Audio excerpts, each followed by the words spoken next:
to fit in here. So, good morning, everybody. My name is Professor Ursula Bond, and I am the head of microbiology here in Trinity College.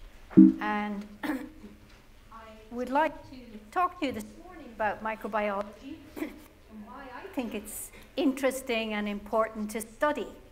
And of course, if you come to Trinity College and you want to study microbiology, then the route into microbiology is through TRO 71. And because we have a firm commitment here in Trinity of allowing our students to sample everything in science in the first 2 years, from geography, geology, maths, physics, chemistry, microbiology, immunology, microbiology, anything. You can pick anything and you can study those and sample them all for the first 2 years. And then once you've had that experience, you can then make an informed decision. I really want to study microbiology, or I really want to study genetics or chemistry or physics or whatever. So I personally think it's a great way to allow everyone to have a broad education before they then start specializing. So what I want to talk to you this morning is, my title of my lecture is Why Microbiology Matters, or It's Amazing We're Not All Dead Yet, okay? And the reason for this is, as you know, that microbes are the causative agents of many diseases. So when you're walking around campus this morning or this afternoon, have a look out for this building here. This is the Moyne Institute of Preventive Medicine. We're on the edge of the cricket field. You can't miss it. It's a beautiful building. And this is where all the microbiologists are housed. And we were very lucky to have had a benefactress in Lady Normanby, who's an Normanby Trust, who actually donated this building to Trinity back in 1952 for the purpose of the study of microbiology. And so we have a dedicated building just for microbiology. And so the statistics of the role of microbiology in our lives are actually quite daunting. So as you can see, that in the number of people killed by bacterial infections in the world, this is from 2002, was about 8 million people per year. So it's quite a staggering number of people. About 400 people will die just during this talk from bacterial infections, okay? So it's incredible statistics. So what do we study in microbiology? We don't just only study bacteria. You'll have all have heard of bacteria and the role of bacteria in causing all kinds of infections. We also study things, for example, like fungi, algae, viruses, protozoa, as well as bacteria. And here you'll see even some mushrooms belong to the fungi as well. So what we really study in microbiology is anything that you can't see with your naked eye and that you need a microscope for. That's really the definition of it. So it's all microbial organisms that are too small to see. And what do we mean by too small to see? We have to have ways to visualize microbes. And this is a picture of a scanning electron micrograph of the tip of a pin. And you can see that these orange the orange rods that you see are actually microbes sitting on the top of a pin. And so they're so small, if you think of the size of a pin, you can barely see the tip of a pin. And on that pin, you will have hundreds of thousands of microbes sitting on a pin. So they're extremely small and they're everywhere. So how can we visualize them? Well, in our daily lives, we can't see microbes because they're too small. So we have to have ways to collect them, to study them, to test them. And so what we use are various kinds of plates that we call agar plates. And these are just solid media, almost like jelly. Any of you who have made jelly, there's that consistency. And we can collect samples of microbes because they will grow on the nutrients. We just add nutrients in there to allow them to grow. And so one of the things we often do to the students who come into microbiology is we do a sampling, and we get them to you know, for example, take a swab between their toes, and then we plate them out on these agar plates, and you can see this is the kind of bacteria that we will get. Or we'll get students to cough onto a plate, and you can see that just in a cough, even for people who are not sick, every one of us in this room will have bacteria within our oral cavity that can be collected and visualized. And you can see that bacteria often have different shapes and different colors, and so we can use that as an initial characterization of what kind of bacteria they might be. Our ears are full of bacteria, sweaty socks, nasal secretions, it's everywhere. Another thing I haven't put up there is just door handles. That's another thing we often have people do, is just go around surveying door handles. And you will be amazed at how many bacteria you will see you will get from a door handle. So now, not all bacteria are bad, because it's actually interesting. We have to have this relationship with bacteria. We have tons of bacteria in our own body, and so we have lots of bacteria that are useful to us. We're always used to thinking them as being the causes of infections, but in fact, there are lots of friendly bacteria, and any of you that, you know, in the supermarket you can pick up probiotic drinks or yogurts that contain live bacteria, and these live bacteria are in fact useful and helpful to our health.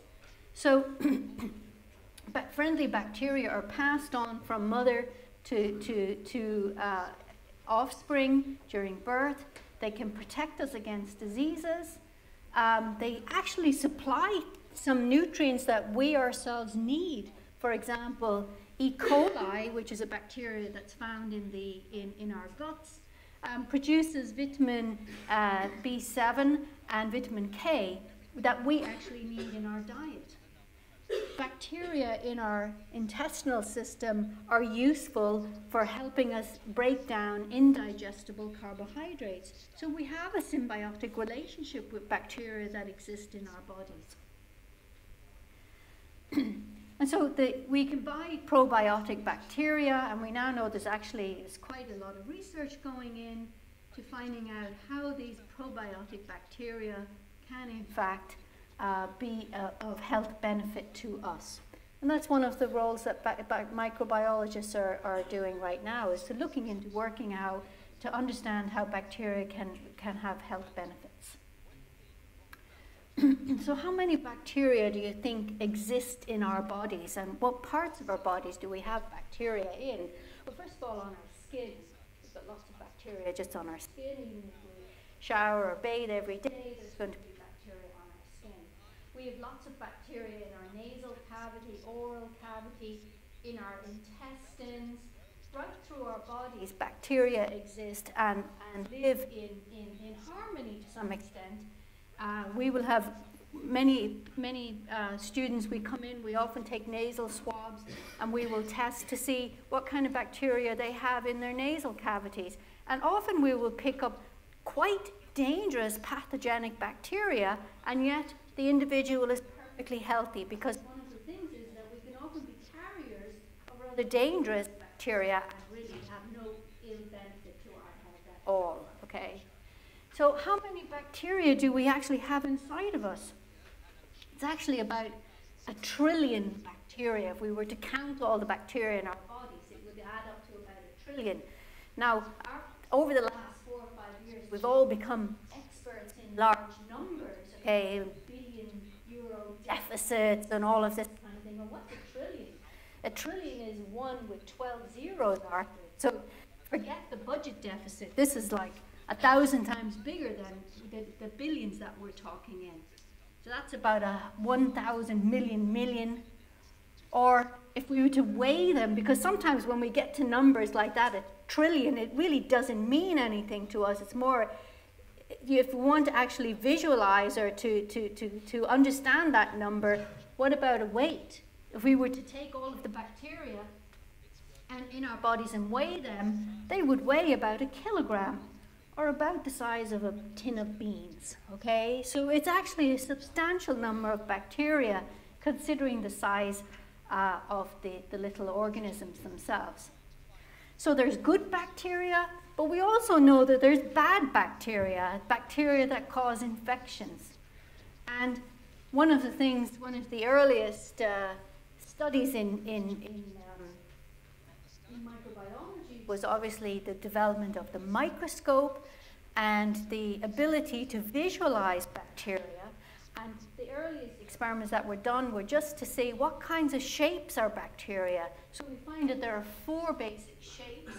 We've got spheres.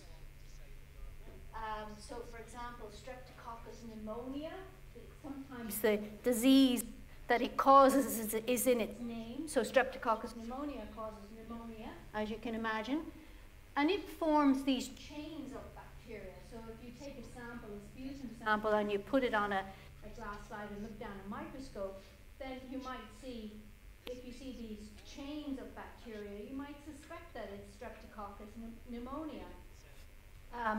Sometimes the little spheres, instead of forming chains, they'll form clusters, and they often look like bunches of grapes when we look down the microscope. And we call those staphylococcus because staphylococcus is a description of a grape-like structure. And Staphylococcus aureus, for example, causes MRSA. You'll have heard of in the media, methicillin-resistant Staphylococcus aureus, which is one of the infections that often breaks out in hospitals and is particularly dangerous because when you're in hospital, most people in hospital are quite ill, and therefore their immune systems are slightly vulnerable, and they're more vulnerable to infections. We have bacteria like Campylobacter jejuni, which have a spiral shape, and then we have Vibrio cholera, which has this comma shape.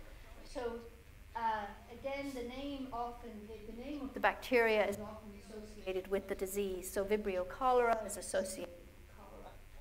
And then sometimes when we look down microscopes, and we need a quite powerful microscope, we can see these kind of appendages that come out of the bacteria.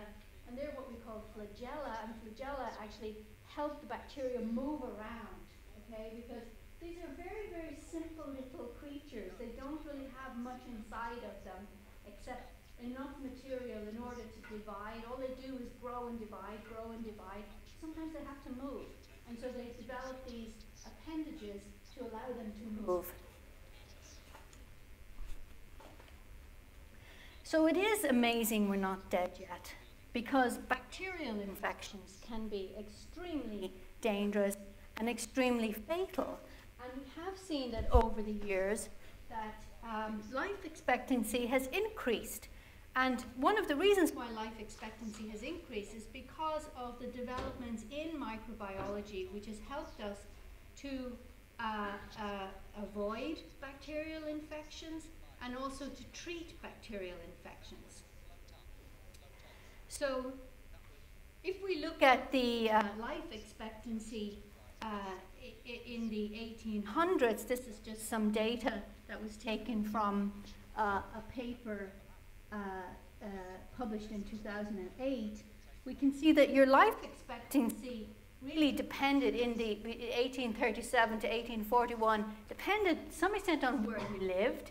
If you lived in the country and you were in an agricultural environment, you had a longer life expectancy than if you lived in cities.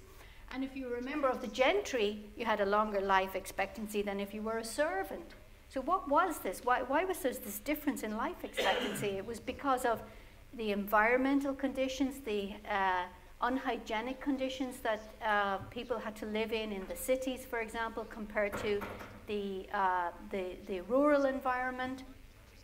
And now we know that our life expectancy has increased tremendously from that time. So today, we can expect to have a life expectancy of 69 in 1970. In fact, that's risen now to about 72 today. So we have a longer life expectancy now, and a lot of that to do is with our ability to fight off infections and to have ways to treat infections. So if we just look at this graph here of life expectancy of males between 1900 and 1999, we see that, yes, at the beginning of the century, life expectancy was quite low in the 40s. And then we see, all of a sudden we see this big dip here in 1917, 1918. Anyone have any idea why the life expectancy of males might have reduced in that time of year? World War I, yes. That's what I thought too. But it wasn't World War I. It was actually the Spanish flu. Spanish flu. The Spanish flu killed more people than all of the people who were killed in World War I. Okay, be it as combatants or just your average citizen. So in fact, this was one of the most potent flu epidemics that came in 1918, right in the middle of the First World War. And it killed between 30 and 100 million people. That flu pandemic was H1N1. These are names that you might hear in the media, again, when we talk about flu. So H1N1, H1N5. These refer to particular proteins that are on the surface of the virus, and that's how every year different viruses emerge, and different viruses become predominant in the winter months. And that's the basis for the development of flu vaccines every year. So we have to change the flu vaccine every year. But as you can see then, the life expectancy continued to increase as the century went on. And even in World War II, we didn't see a decrease in life expectancy. And it continued to increase right up to the present day, even with the emergence of new infections. So that's one of the things, is that it's not some kind of a static system. We're constantly being bombarded with the development of new infections and new agents of infections. And so we have to be able to find ways to combat these infections. So if we look at what was killing us, let's say in the 1900s, out of the 10 leading causes of deaths, 4 of them were from bacterial infections, from diphtheria, diarrheal diseases, tuberculosis, and pneumonia. What about today? 100 years later, if we look at low-income countries, these are statistics from the WHO, 6 out of the 10 leading causes of death in low-income countries are still infectious diseases. So lower respiratory infections, that's pneumonia, diarrheal diseases, HIV/AIDS, a newly emerged infectious agent, tuberculosis. You might think, my goodness, tuberculosis, haven't we cured that yet? No, we have not, okay? It's re-emerging all the time. And neonatal infections. And the world as a whole, what are the leading causes of death? 4 out of 10 are still infectious diseases caused by microbes. So we still have lower respiratory tract infections. This is looking at the whole world population. Diarrheal diseases, HIV/AIDS, and tuberculosis. Okay, and in fact, even if you look at the whole world diseases, you don't even see cancer in the top 10 here. Okay, so infectious diseases are extremely relevant to our lives today, because they still are the leading causes of death in lower income countries. Of 6 out of 10 of the top 10 leading causes of death. But we do have some ways to fight off infections. As you know, we have, first of all, we've been able to identify bacteria. That's good. We've been able to identify the causal agents. So, for example, we know that smallpox has now been eradicated. We know this was caused by a virus called variola virus. Typhoid is still a major problem, but we know that it's caused by a bacteria called Salmonella typhi. Diarrheal diseases, you saw that on the charts there. it's still a leading cause of death. E. coli.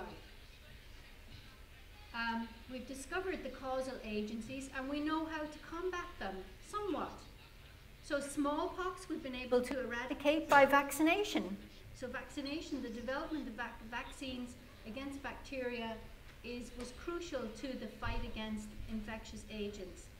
Typhoid can actually be prevented by vaccination and sanitation. So improving just sanitation itself can vastly improve life expectancy. Diarrheal diseases can be eradicated by sanitation and food safety. What's the most important thing in combating infectious diseases? Hygiene. Washing your hands is extremely important. And people often ask me, well, you know, why do you have to keep washing your hands? You see it in hospitals, everyone washing their hands all the time. And how long do you have to wash your hands? So the rule we have in the microbiology department is that everyone has to sing happy birthday while they're washing their hands, okay? So you sing happy birthday to me, happy birthday to me, happy birthday dear me, happy birthday to me.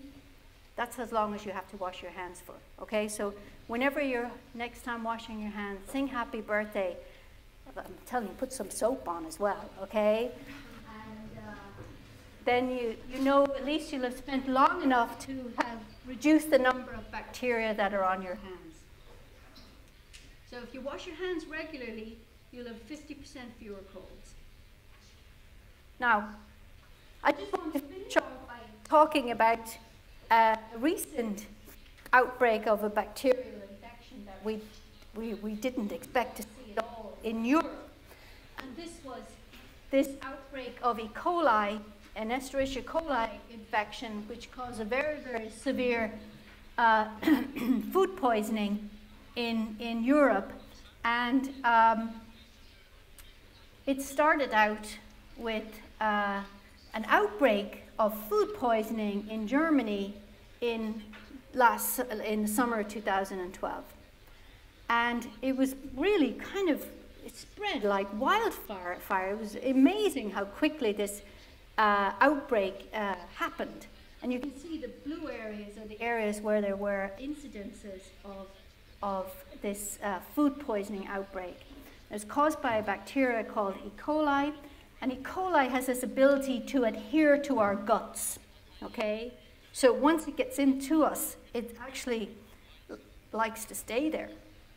So there was a large push to try and identify the bacteria that was causing this infection.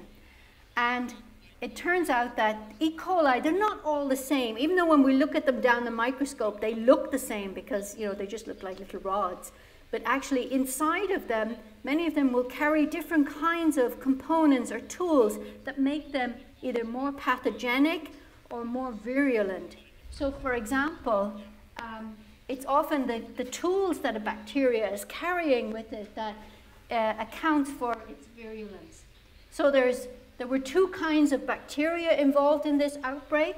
One was called EACE, and you can see this guy here has hammers and drills. That's the kind of tools this bacteria has, and it's a quite virulent bacteria itself.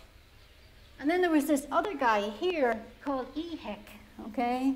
Now EHEC is more dangerous than the other guy, the EHEC, okay? EHEC, he's got TNT in his tool belt there, okay?